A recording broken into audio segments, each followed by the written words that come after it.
Hi everybody and welcome back. Today I want to do a video on motivation, and it could be student motivation or it could be motivation that you need personally.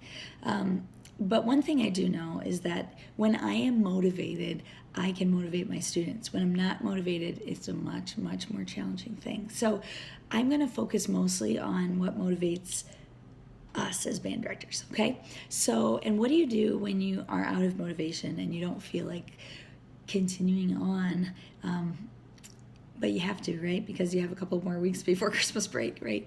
And some people put up a countdown on their board. I'm not a huge fan of that because I think what a privilege it is for us to teach students how to make music. We get to be musicians every day, and I think when we count down, it's like that's what the goal is being on a break, which I do get that, so no shame in that at all. But at the same time, like, we get this huge privilege of teaching music, and every day is precious, and we have to remember that, I think.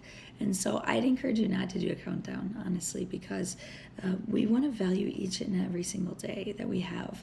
And I hope I don't sound too pie in the sky, because I know it is tough right now, right? However, I just really believe that it is a precious moment and gift every single time we get to come in front of them. So I like to say to my students, it's a great day to be a musician, isn't it? And if you can start a class like that, boy, kids see that enthusiasm that you have.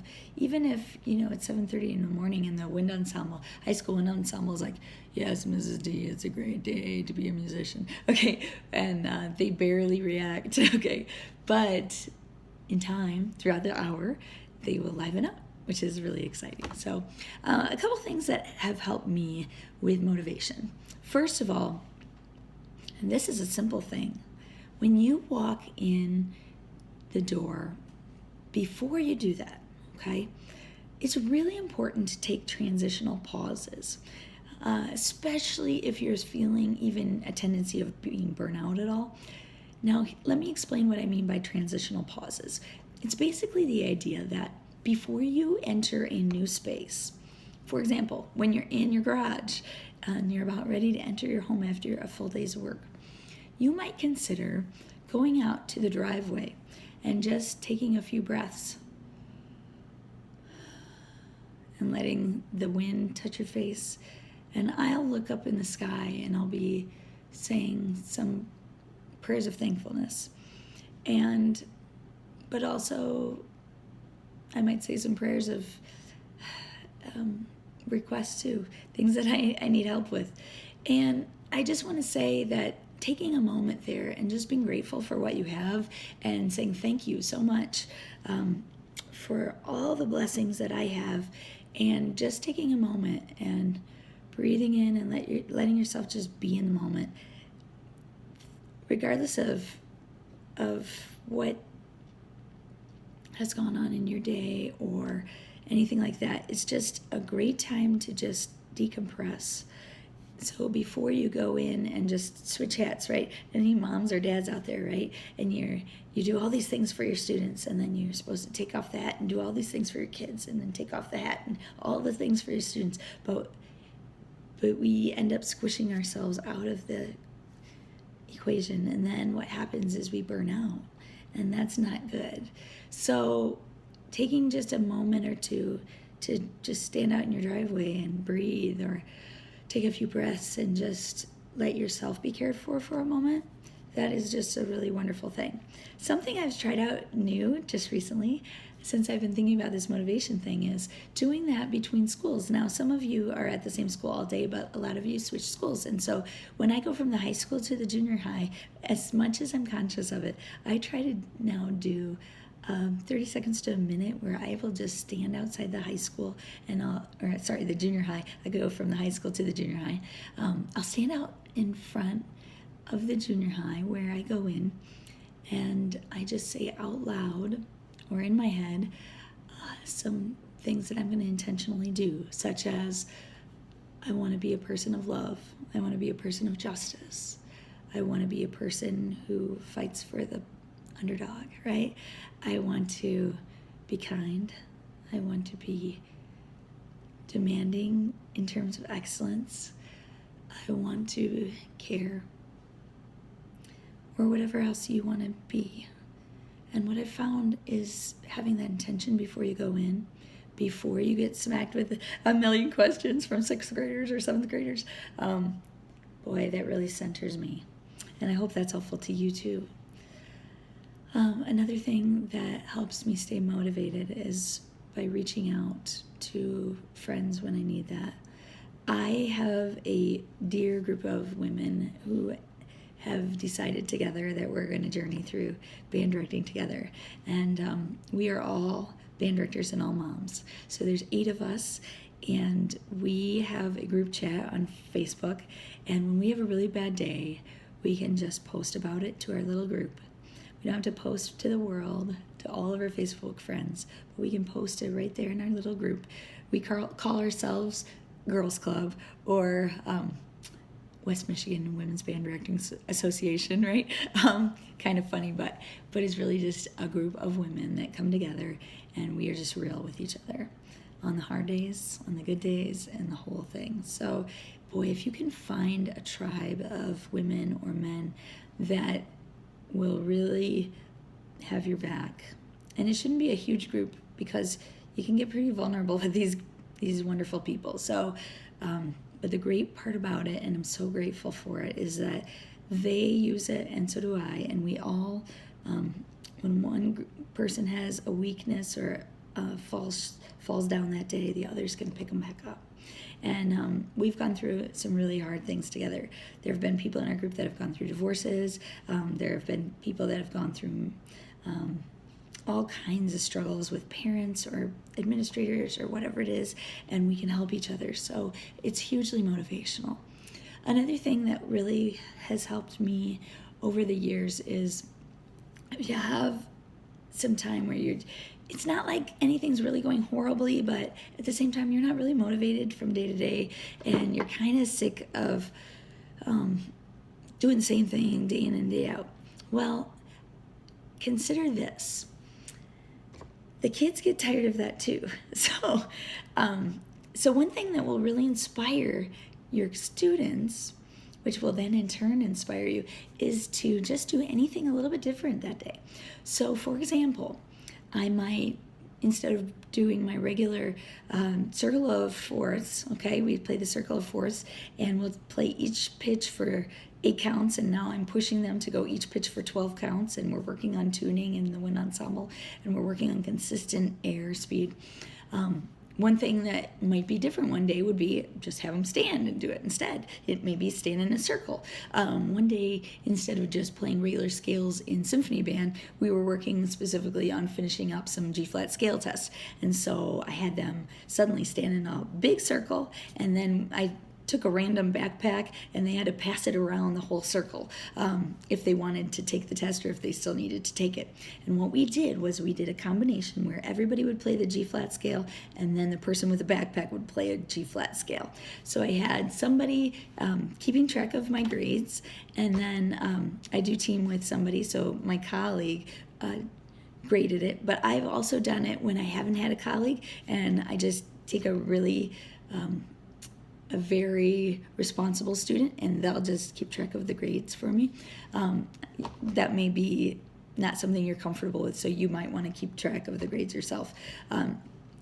But basically, so everybody played the G-flat scale test, and then the material together, and then an individual would play that had the backpack, and then once they were done and everybody was playing it again, we would move that backpack around the circle and to the next person. So it was kind of like a game of hot potato, right? So as soon as that student started to play, the next student would pass that backpack around. We'd be like, go, get that backpack to the next soloist, because we only had enough time while the soloist was playing, then the group played, and then by the time the whole group was done, then the backpack would have to be at the next person, okay? So this was kind of like a game, but also we got all the tests done, right? So be creative. You have tons of ideas, okay? And remember, you don't have to do everything new in one day, but several times a week, in order to keep them on the edge, try something different, right?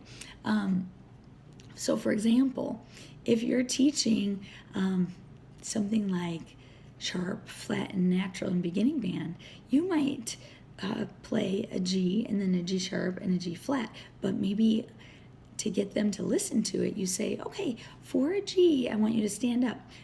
But if you hear a G sharp, I want you to stand up on your chair. Kids love to stand up on chairs because they're not really allowed to do that when they're little kids. Okay, but it's a pretty safe thing for a junior higher. So you can have them do that. When you play the G sharp, stand up on your chair. When I play G, stand on the ground. And when I play G flat, then you're going to sit down on your chair. And so, of course, you can have a lot of fun with that, getting them up and down and up and down. So anytime that you can infuse a little fun in there, that's really, really good, okay? So this week we're going to be learning some dynamic exercises, and that is a whole lot of fun. I will try to show you what I do later on with dynamics, because that's a whole lesson in itself, but it's really, really fun. Another idea might be if you're teaching tempos, and you want to okay this with an administrator ahead of time, but either go into a gym, or what's really fun is to have your students go in the hall, and you're going to, for example, be very, very clear on expectations in the hall. I would say you have to stay next to me. You can't get way far behind or way ahead of me. You can't get ahead of me at all, okay? And then I would teach them maybe 5 different tempos. Usually something really slow like Largo, and then Andante is walking tempo, right? So Largo, very slow. Andante, walking tempo. Moderato, medium. Allegro, fast. And then Presto, very fast. And what I will do is I'll say, okay, usually I'll practice with them when they're in the band room still, and we'll just do it in place, okay? And then pretty quickly they catch on that these are different tempos that they have to stay with. Now again, you want to tell them you have to stay behind me. But then what's really fun is to take them in a gym or in the halls, and then you, of course, say these different tempos, and they get to run in the halls or walk, and you can have a lot of fun and say, Presto, Largo, Presto, and it's really, really fun. So that's just an outside-of-the-box idea. Another thing that would be fun to do that might be different is in a beginning band, just play any piece, but you play the drum set in the background, okay? Of course, if you can teach that to the percussionists, they think it's really cool, especially when they're really young, okay? But you can really literally do anything you want to. With a wind ensemble situation, with a high school situation, you might have 2 players that are playing a duet within a piece. We were playing, for example, the Holst, okay? And there was a time, I believe, when the flute player and the alto saxophone were doing a duet, but they weren't really playing it together. So I had the saxophone come and sit right next to the flute player. And to make it a little fun, I announced them like they were at Solon Ensemble. And so we would say something like, and next we will be hearing the duet from Danelle, or whoever it is, whatever the student's name is, and then the other student, and then they would perform for the class, and we would make a big deal about it, okay? And then I said to them, okay, what do you think you would get at festival if you did that? And then we went through that, okay? What would you get in tone? What would you get in intonation? How about rhythm? How about technique? How about interpretation? And then they tried it again until they were able to get a Division 1. Just doing those interesting different things can really get you motivated again. And it doesn't have to be anything that you spend a ton of time figuring out. It's just like spur of the moment, what could we do different today? All right. And then the last thing I want to say is, in order to motivate yourself, consider the idea of calling the good parents. All right. So it's my favorite if you can call a kid that maybe isn't such a great student in other classes, and they might get in trouble in other classes, but in your class they're doing really well, because it's always fun to say, hello, this is Jane Detweiler from Wyoming High School, or better yet, from Wyoming Middle School, junior high, and I would like to talk to you for a moment, if you have a moment. Of course, they think that you want to talk to them about something their kid did that wasn't so good in school, but then you say, And they say, yes, I have a moment. And you say, I just want to say what a great leader they were today in class. Or I just wanted to tell you how hard they've been working in class. It's been really motivational to me, and I just couldn't go a single day without telling you. I have just been so impressed by them. And what happens is it creates this joy inside this parent, right? Joy happens when somebody thinks something bad is going to happen, and then they're surprised that something good is happening. So it is so fun to create that joy for the parents. And then, of course, the student is bubbling the next day because they heard all this stuff, right? Consider sending recordings of beginning band students that are doing a good job to their parents. Super, super fun, right? So anything like that that's outside of the box is so much fun. And it'll really inspire you to remember that you really do have a lot of good students in your class, and it kind of keeps your focus where it should be, which is helping those kids go a little bit farther. Remember that we aren't going to be perfect teachers. I mess up all the time. Sometimes I have to apologize to my entire class, and it's embarrassing, but it's important, right? If I really mess up, if I really lose my cool, I do need to apologize. But also, it's important that we remember to have grace with ourselves. We aren't going to be super motivated every single day, but what we can do is try to get back to the core of who we are. Okay, so listen to that music. Take those moments that you need. Be real with people, and remember that you've got this, okay? Much love to everybody, and I hope that you have a great couple weeks before Christmas. And have a wonderful week this week. Take care. Bye.